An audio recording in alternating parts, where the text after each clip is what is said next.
ស្រីបងប្អូននេះឆាត់ពីក្របទៀតដែលពិសេសជាងគេលើកហ្នឹងមកពីជប៉ុនដែរប៉ុន្តែឆាត់ហ្នឹងគឺមកពីអឺរ៉ុបខាងអឺរ៉ុបដែលមានរូបក្បាលឆ្កែនេះកន្លែងដៃកាន់ណា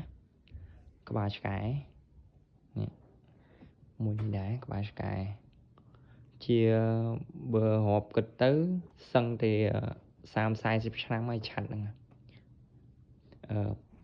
ខ្ញុំដាក់ព័ត៌មានខាងក្រោមផុសហ្នឹងតើប្រវត្តិវាមិននេះរូបមួយយើងអាចធ្វើជំនួសឈើច្រត់បានណានេះមុំណាស់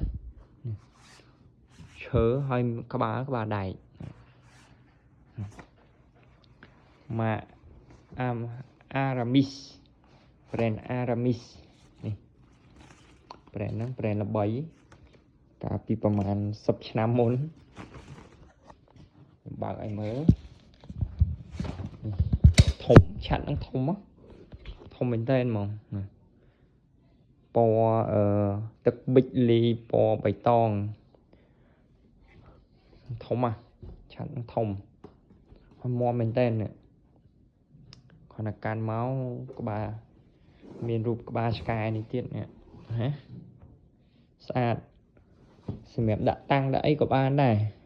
ជាវត្ថុបុរាណហើយមាំនេះគ្រឿងដែកគ្រឿងបង្គំវាក្នុងហ្នឹងគឺល្អទាំងអស់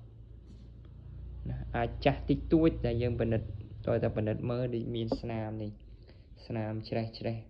កន្លែងក្លាក់បន្តិចបាទបងប្អូនអាចពេញចិត្តចាប់អារម្មណ៍តាក់ទងបានមកមើលផ្ទាល់ដល់ហាងបានម៉ាអារ៉ាមីសអត់មានលហើយទេពួកហ្នឹងណាស្អាតទាំងអស់បាទ